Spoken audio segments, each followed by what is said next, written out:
My son raised his champagne glass at my 70th birthday party and announced to 200 guests that he was selling my house to secure my future in a proper facility. The problem was, I was standing right there, perfectly healthy, holding the real deed he didn't know existed. Before I tell you what happened next, please subscribe to the channel and let us know where you're listening from in the comments. The crystal chandelier I'd installed 30 years ago cast shadows across Marcus's face as he smiled that practiced smile he used for closing deals. Except this time the property he was selling was mine. My $8 million estate, built with these hands when he was still in diapers, when I worked 18-hour days laying foundation for what I thought would be our family legacy. Dad's been struggling, Marcus continued, his voice carrying that false concern he'd perfected over the years. We all see it. The forgotten appointments, the confusion with finances. It's time we take care of him properly. Jennifer, his wife, dabbed at her eyes with a handkerchief. No tears, though. Never any real tears from that woman. She'd already measured my master bedroom for her California king bed. I'd seen the notes in her purse last week when she thought I was napping. My brother Robert started to stand, his face red with fury, but I touched his shoulder gently. Not yet. The room held 200 guests, family, business associates, people I'd known for decades. They shifted uncomfortably in their seats, some staring at their plates, others watching me with pity. Poor old William Henderson, they were thinking, 70 years old and losing his mind. But that wasn't the worst part. Marcus pulled out a folder, official-looking documents spilling across the table where my birthday cake sat untouched. I've already taken power of attorney, he announced. The paperwork was finalized last month. Dad signed it himself. He looked at me then, really looked at me, and I saw it, the calculated coldness of a son who'd been planning this for years. The buyers are lined up, Jennifer added, her voice sugary sweet. My cousin Richard is offering $5 million cash. Quick sale, no hassle. Dad will be so much happier at Sunset Manor. They have activities, bingo nights, people his own age. Sunset Manor. I knew that place. Medicaid facility on the outskirts of town where they warehoused the forgotten elderly, rooms that smelled like disinfectant and despair. One nurse for every 30 residents. I'd visited my friend George there before he died, alone, calling for children who never came. I took a sip of my whiskey, 20-year-old Macallan, smooth as silk. My hand didn't shake. Not even a tremor. 3 years of planning had prepared me for this moment. 3 years since I'd first noticed the money disappearing, since I'd discovered what my son really thought of me. Marcus, I said, my voice cutting through the murmurs. That's quite a speech. He smiled wider, mistaking my calm for confusion. Don't worry, Dad. We'll take care of everything. You just need to rest now. My phone buzzed. A text from Thomas, my real lawyer, not the snake Jennifer's brother had tried to force on me. Ready when you are. I stood up slowly, deliberately, feeling every eye in the room on me. At 70, I was still 6 feet tall, shoulders broad from decades of construction work before I built my development empire. I wasn't the frail, confused old man Marcus had been describing to everyone for months. Before we continue with this announcement, I said I'd like to share something with you all. Marcus's smile faltered slightly.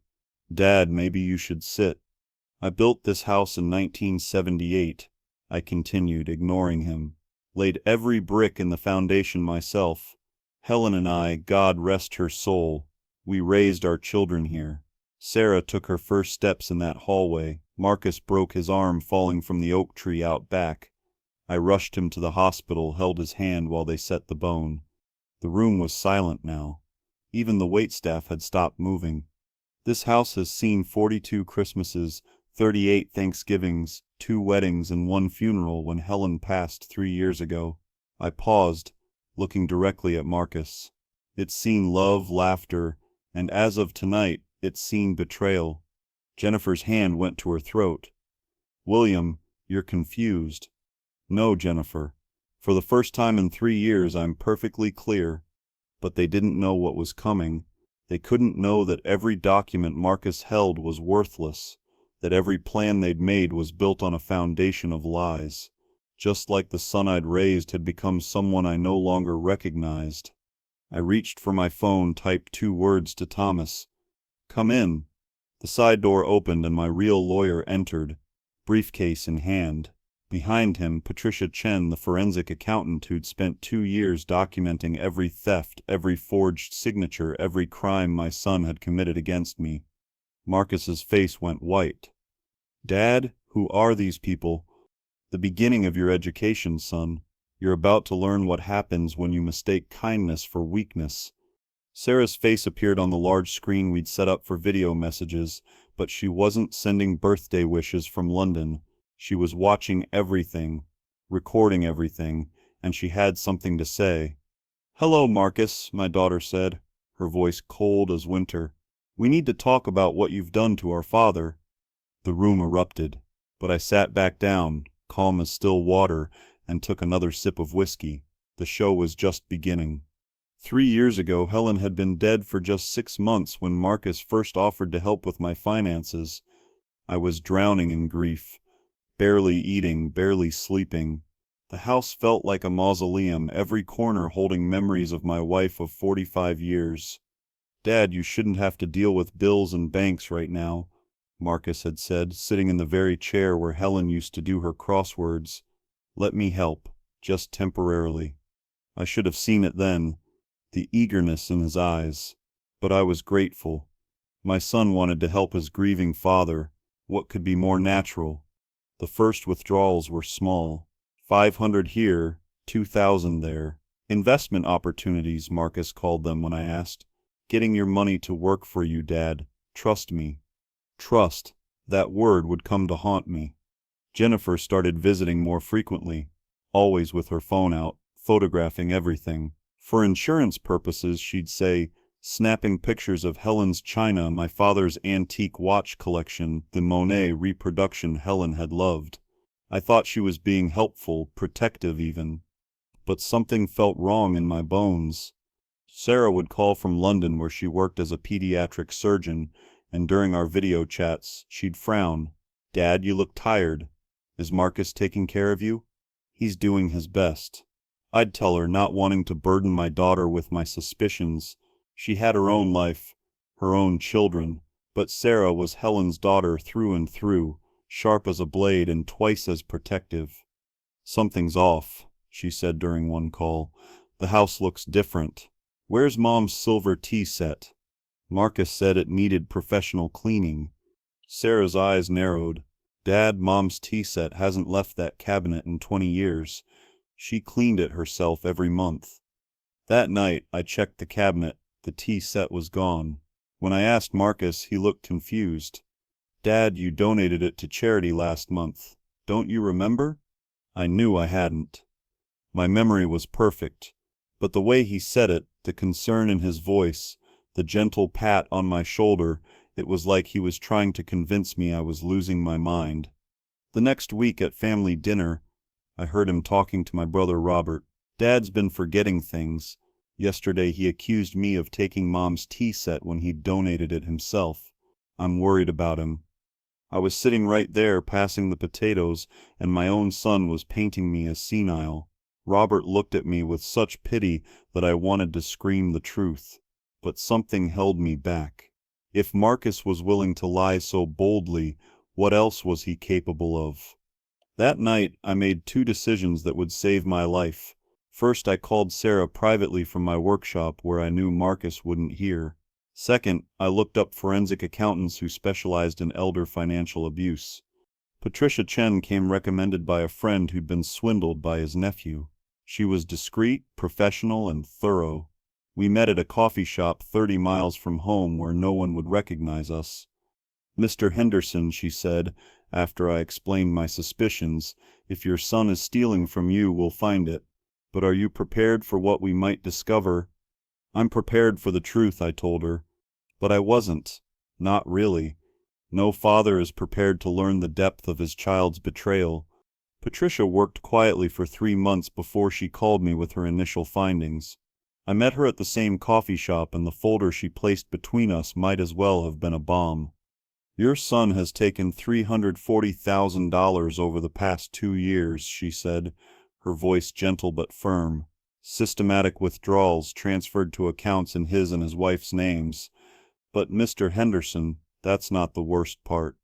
My hands were steady as I opened the folder, but my heart was breaking with each page I turned.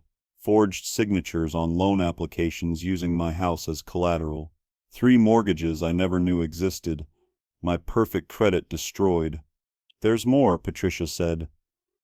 "I've found emails between your son and his wife. I'm sorry, but you need to see them." The emails were dated 6 months after Helen's death. Jennifer had written, "How much longer do we have to wait? The old man is healthy as a horse." Marcus had replied, "Be patient. I'm working on the dementia angle. Once we get power of attorney, we move him to Sunset Manor. The house will be ours within 2 years." "The old man won't last 2 years in that place." Jennifer had responded, "Then everything's ours." I read those words 3 times. My son and his wife were planning my death, not actively perhaps, but they were counting on it, banking on it. But even that wasn't the worst thing they'd done. Patricia pulled out another document. "They've been in contact with Sunset Manor. Your son has already paid a deposit to reserve a room. The admission date is set for 3 months from now." 3 months. They'd given me 3 months of freedom before locking me away to die. "What do you want to do?" Patricia asked.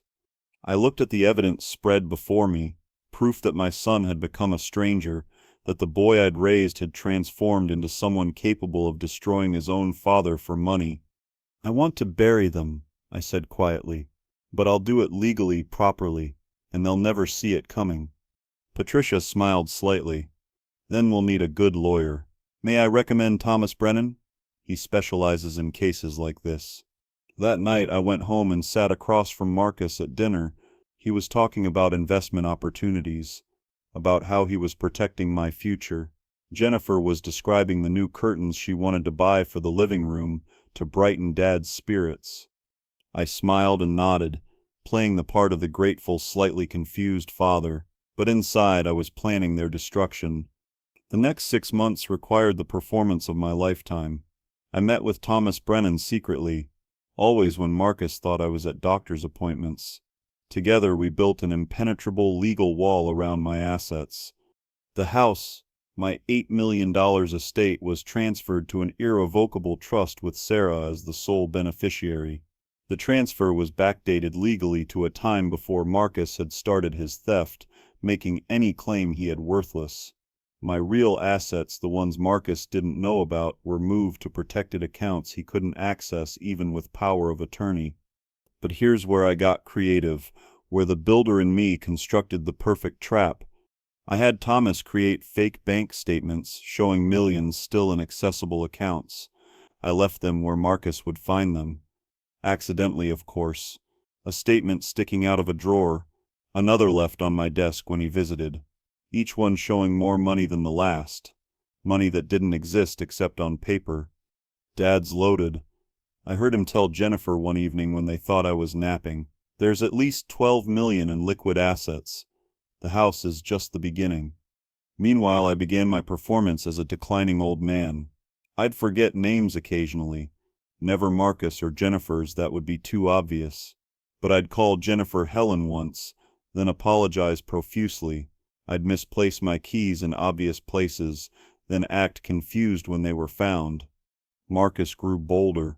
He brought lawyers to the house, men in expensive suits who spoke slowly to me like I was a child. "Mr. Henderson, we're here to help protect your assets. Just sign here." I signed everything they put in front of me with shaky hands, playing up the tremor I didn't have. What they didn't know was that Thomas was in his car outside, recording everything through the wire I wore. Every document I signed was legally meaningless. You can't transfer assets that are already in an irrevocable trust, and you can't access accounts that don't exist. But that wasn't enough for them. Jennifer started redecorating my house while I was still living in it. "To help you feel fresh, Dad," she'd say, replacing Helen's paintings with modern art. switching out furniture Helen and I had chosen together. "Where's your mother's rocking chair?" Sarah asked during one of our video calls. Jennifer said it was old and depressing. I told her. Sarah's face went cold. "That was Mom's nursing chair. She rocked us both in that chair." "I know, sweetheart, but don't worry. I have it in the workshop, safe and sound." "Dad, what are you planning?" "Justice, Sarah. Just justice." The invitation to my 70th birthday party went out 2 months in advance. Marcus and Jennifer insisted on planning everything. The venue, my house, of course, the guests, the catering. They wanted everyone important there, all my business associates, all the family. "It'll be a celebration to remember," Jennifer promised. She had no idea how right she was. The week before the party, Marcus made his move. He presented me with power of attorney documents. The real ones this time. His brother-in-law, Jennifer's snake of a brother who called himself a lawyer, had prepared them. "Dad, it's just a formality," Marcus said, "to protect you." I pretended to read them, squinting, moving my lips like I was struggling to understand. Then I signed with that shaky hand I'd perfected. Marcus actually smiled when he took the papers. What he didn't know was that Thomas had already filed an injunction that would freeze any power of attorney the moment it was used. The trap was set, waiting to spring. The morning of my birthday, I woke up at 5 a.m. as I had every day for 50 years. I made coffee in the kitchen. Helen and I had designed together, watched the sun rise over the garden she'd planted. This would be my last morning in this house, but not for the reasons Marcus thought. Sarah called from London. "Dad, I've got everything ready on my end. Are you sure about this?" "I've never been more sure of anything since I asked your mother to marry me." "I love you, Dad." "I love you too, sweetheart. Now let's give your brother the education he missed growing up." By evening, the house was full of people. Marcus had invited everyone who mattered in our town, the mayor, local business owners, family from 3 states away. He wanted witnesses to his triumph. I dressed carefully in the suit Helen had bought me for our 40th anniversary. In my pocket I carried 2 things, my real phone with Thomas on speed dial and a photo of Helen and me on our wedding day, for strength. The party was elaborate, expensive, paid for with my money, of course. Marcus had spared no expense in what he thought would be my farewell party. The irony wasn't lost on me. After dinner, after the speeches from people who genuinely wished me well, Marcus stood up with his champagne glass. The room fell silent. This was the moment he'd been building toward for 3 years. And that brings us back to where we started. "Thomas, I think it's time," I said, and my lawyer walked in with his briefcase. The room fell silent as Thomas approached the main table. He was everything Marcus's lawyer wasn't: legitimate, respected, and holding documents that would destroy everything my son had planned. "Good evening, everyone," Thomas said, his voice carrying across the room. "I'm Thomas Brennan, Mr. Henderson's attorney. The real one." Marcus stood up so fast his chair fell backward. "What is this?" "Dad, who is this man?" "Sit down, Marcus," I said quietly. "You're about to learn something." The large screen we'd set up for birthday messages flickered to life. Sarah's face appeared, but she wasn't smiling. She was sitting in what looked like a law office, and she wasn't alone. "Hello, everyone," Sarah said. "I'm here with the London office of Brennan and Associates. We've been documenting some interesting family business." Jennifer grabbed Marcus's arm. "What's happening?" Thomas opened his briefcase. "Mr. Marcus Henderson, 3 years ago your father transferred all his assets into an irrevocable trust. The house you're standing in, the accounts you've been draining, you have no legal claim to any of it." "That's impossible," Marcus shouted. "I have power of attorney. He signed it last week." "Yes, you do," Thomas agreed. "Power of attorney over accounts that don't exist and property you can't touch. Mr. Henderson has been quite thorough." Patricia Chen entered then, wheeling in boxes of documents. The forensic accountant I'd hired looked like someone's grandmother, but she had the precision of a surgeon. $340,000, she announced to the room. "That's what Mr. Marcus Henderson has stolen from his father over the past 2 years. Every withdrawal documented, every forged signature catalogued. The room erupted in whispers. People were pulling out phones, recording everything. Marcus's business partners were backing away from him like he had a disease. But I wasn't done. "There's more," I said, standing again. "Patricia, please share what else you found."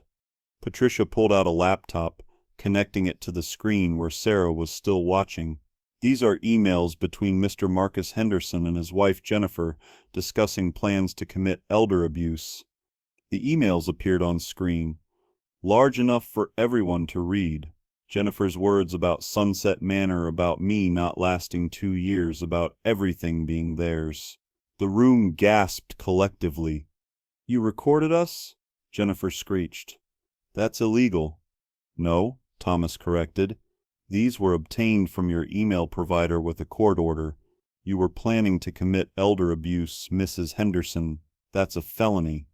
That's when I noticed the 2 police officers by the door.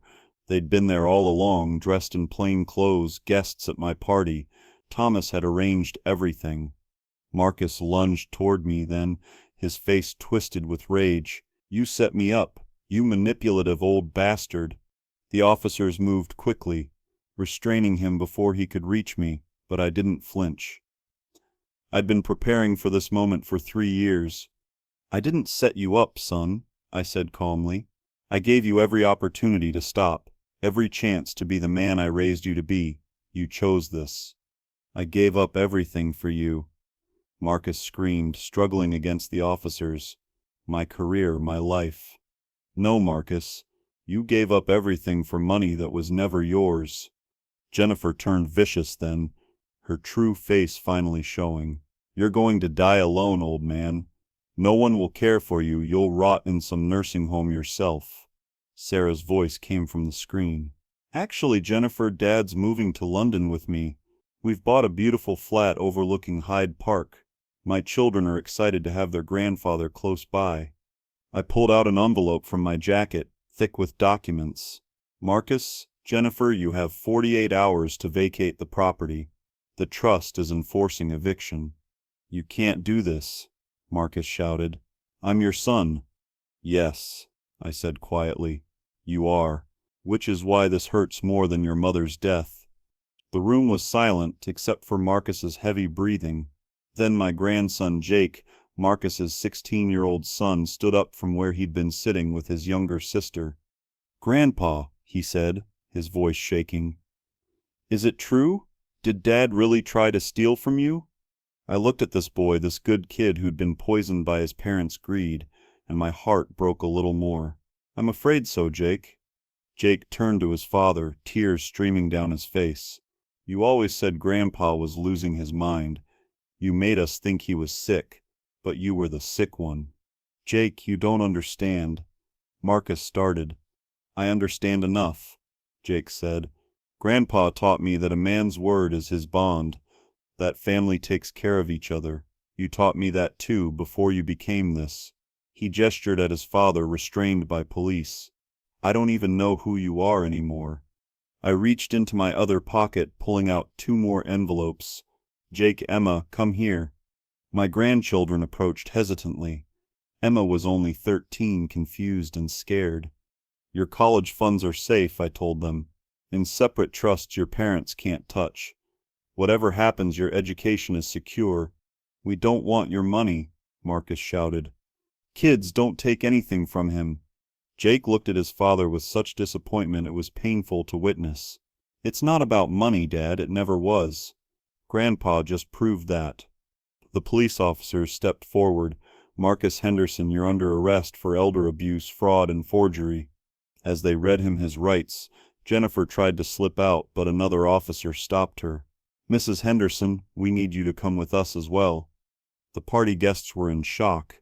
Some were recording on their phones. Others were whispering among themselves. Tomorrow this would be all over town.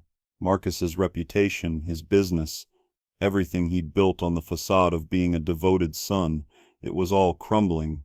Robert, my brother, finally spoke up. "William, my God, how long have you been planning this?" "Since the day I realized my son saw me as a bank account, not a father." Sarah's voice came from the screen again. Dad, your flight is booked for next week. The movers will handle everything you want to bring. I nodded, then addressed the room. I want to thank you all for coming to my birthday. I'm sorry you had to witness this, but perhaps it's better this way. Everyone should know the truth. As the police led Marcus and Jennifer out, Marcus turned back one last time. I'm your son, he said, his voice broken. How could you do this to your son?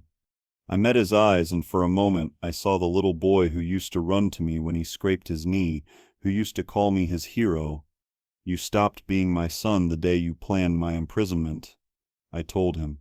My son died 3 years ago with your mother. You're just someone who looks like him. 6 months passed like a blur.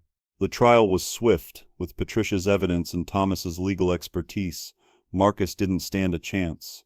18 months in minimum security for fraud, 3 years probation after. Jennifer divorced him before the trial even ended, but she got nothing. Turns out Marcus had signed a prenup years ago when he was still decent, and he'd forgotten about it. The house sold for $12 million to a tech entrepreneur who loved its history, its bones. He promised to preserve Helen's garden, and that mattered more to me than the money. I was in London now, in a flat with a view of Hyde Park. Sarah had set up a workshop in the building's basement where I could continue my woodworking. Her children, my real grandchildren, visited every day after school. Grandpa Will, Sarah's youngest, would say, "Teach me to build something." And I would, passing on skills Marcus had never wanted to learn. Jake wrote to me every week from America. He was living with Robert now, my brother taking him in when his parents' world collapsed. His letters were full of anger at first, then sadness, then slowly understanding. "Grandpa," he wrote in his latest letter, "I've been thinking about what you said at the party, about Dad choosing this. I used to think you were cruel, but now I understand. He had every chance to stop, didn't he?" I wrote back, "He did, Jake. Every day for 3 years he could have chosen differently. Remember that when you face your own choices." Emma was struggling more. At 13, she couldn't understand how her parents could do such things. She was in therapy, living with Jennifer's sister, who'd stepped up surprisingly. I'd set up a fund for her therapy for whatever she needed. Marcus wrote too, letters I didn't open at first. They piled up in a drawer until Sarah found them. "You should read them," she said. "Not for him, but for you." The letters were exactly what I expected. Blame, anger, accusations. I was the villain who'd destroyed his life. Jennifer had manipulated him. The lawyers had tricked him. Everyone's fault but his own. But that wasn't the worst part of those letters. The worst part was that he still didn't understand what he'd done wrong. He wrote about the money, the house, the assets, never once about the father he'd tried to destroy, the relationship he'd murdered. Jennifer had moved on quickly, marrying her divorce lawyer within 3 months. But karma has a sense of humor. Turned out he'd been stealing from other clients, and they were both broke within a year. Last I heard, she was working as a receptionist at a dental office, living in a studio apartment. "Grandpa," Sarah's son asked me one evening as I taught him to sand wood properly, "why did Uncle Marcus try to hurt you?" I thought about how to answer a 10-year-old's question about adult greed. Sometimes people lose their way. They start valuing things more than people. "But you're his dad." "Yes," I said, "but he forgot that meant something beyond inheritance." Sarah was thriving in her new role, managing the trust. She'd started a charity with part of the money, helping elder abuse victims. She'd named it after Helen, the Helen Henderson Foundation for Elder Dignity. "Mom would be proud," she told me one day as we walked through Hyde Park. "She would be," I agreed. "She always saw Marcus more clearly than I did." "What do you mean?" I remembered Helen's words from her deathbed, weak but urgent. "Watch him, William. Our son has developed teeth." I hadn't understood then. I thought it was the morphine talking, but Helen had seen what I'd refused to see, our son's transformation from child to predator. "Your mother tried to warn me," I told Sarah. "I should have listened sooner." "You listened when it mattered," Sarah said, taking my arm. "That's what counts." 2 years passed. I was 72 now, healthier than I'd been in years. London agreed with me. The workshop kept my hands busy. Sarah's children kept my heart full, and the distance from Marcus kept my mind at peace. Then, on Christmas Eve, the doorbell rang at Sarah's house. Sarah looked through the peephole and her face went hard. "It's Marcus." He looked terrible through the window. Gray-haired at 45, thin, wearing a cheap coat against the London cold. He'd aged 20 years and 2. "Don't let him in," Sarah said. "He has no right to be here." But I stood up. "Let me talk to him." "Dad, no." "It's Christmas, Sarah. Let me talk to my son." I walked to the door but didn't open it. Through the glass I could see Marcus's face clearly. The arrogance was gone, replaced by something I'd never seen before. Genuine desperation. "Dad," he said through the door, "please. I've lost everything." "You didn't lose it, Marcus. You threw it away." He started crying then, ugly sobs that reminded me of when he was 7 and had broken his mother's favorite vase. "Jennifer manipulated me. She convinced me you were going senile. She said we deserved the money." "I know," I said. "I knew before you did." His head snapped up. "What?" "I have recordings, Marcus. Jennifer was clear about her intentions, but you were clearer about yours. You weren't manipulated. You were willing." He broke down completely then, falling to his knees on Sarah's doorstep. "I was weak. I was greedy. I was a terrible son." "Yes," I said simply. "You were. Can you ever forgive me?" I thought about that question, about what forgiveness meant. Forgiveness and trust are different things, Marcus. I forgave you the day you were arrested. But trust, that's dead. You killed it. "I've changed," he pleaded. "Prison changed me. Losing everything changed me." "Has it? Or are you here because you need money?" The silence told me everything. Even now, even broken, he was calculating what he could get from me. Sarah appeared beside me. "Leave, Marcus. Now, or I call the police." But I held up my hand. I opened the door just a crack and pulled out an envelope I'd been carrying for 2 years. "Take this." Marcus grabbed it eagerly, probably thinking it was money, but when he opened it, his face crumbled. They were photos, him as a boy, playing in Helen's garden, building his first birdhouse with me, blowing out candles on his 10th birthday cake. "Remember who you were," I told him. "Maybe you can find him again, but you'll have to do it without me." "Dad, please." "Goodbye, Marcus."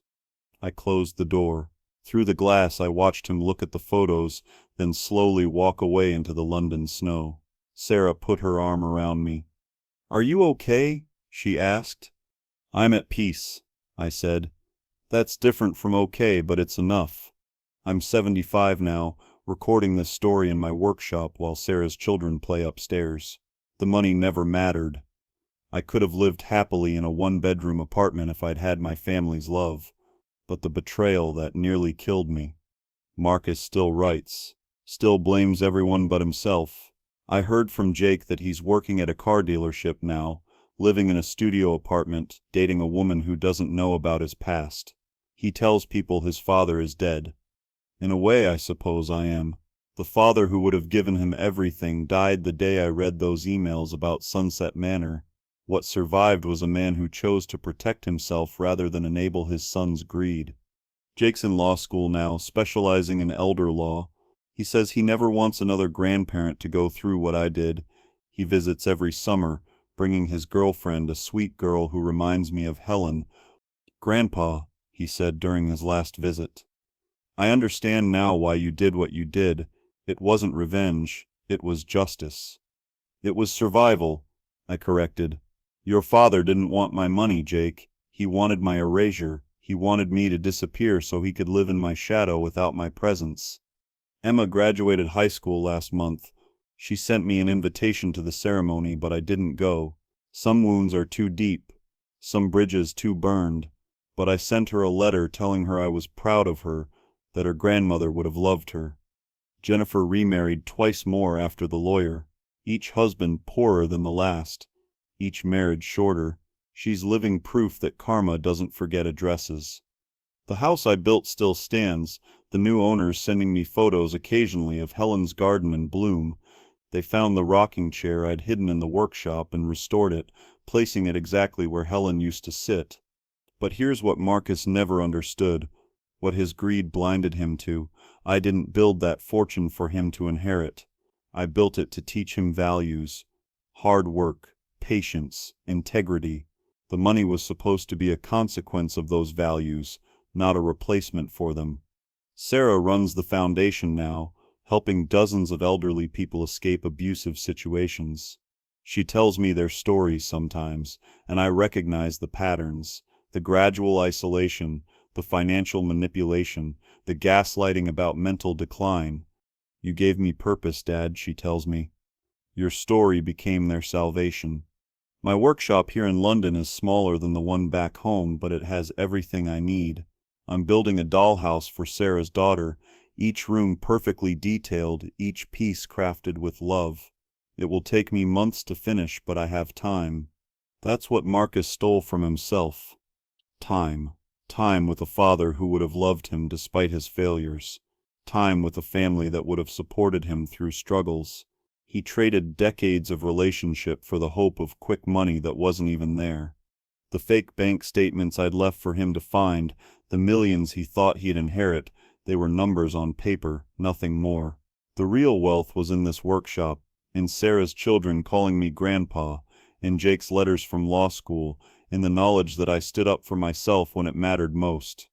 Some nights I dream about Helen. She's sitting in her rocking chair working on her crosswords, and she looks up at me with that knowing smile. "You did what you had to do," she says in these dreams. "I lost our son," I tell her. "No, William. He lost himself. You just refused to go down with him." I wake from these dreams not sad but resolved. Every choice has a price. Marcus chose greed and paid with everything. I chose dignity and paid with a son. But between the two, I know which bill was worth paying. This story isn't about revenge, though it might seem that way. It's about recognition. Recognizing when someone you love has become someone you must protect yourself from. It's about the terrible arithmetic of family betrayal where love minus trust equals nothing. Marcus thought my silence was surrender. He thought my kindness was weakness. He thought my age was vulnerability. He learned too late that this old man's patience wasn't passive, it was strategic. I don't hate my son. Hate requires energy. I won't waste on him, but I don't love him either. Love requires trust, and he burned that bridge with his own hands, plank by plank, until there was nothing left but ash and memory. The sun is setting over Hyde Park now. Sarah's calling me for dinner. Her children have set the table, and there's laughter coming from the kitchen. This is family. This is what Marcus traded for numbers in an account that never existed. I close my workshop for the evening, turn off the lights, and climb the stairs to join the people who love me for who I am, not what I own. Each step feels lighter than the last. The boy who was my son is gone, lost to greed and entitlement. But the man who was his father survived, scarred but standing, betrayed but not broken. And that's enough. More than enough. It's everything. If this story touched your heart or reminded you of someone you know, please like this video and subscribe to our channel. Share your own experiences with family betrayal or triumph in the comments below. To hear more stories of justice and redemption, click the video on your left. Remember, your worth isn't measured by what others take from you, but by what you refuse to let them steal your dignity.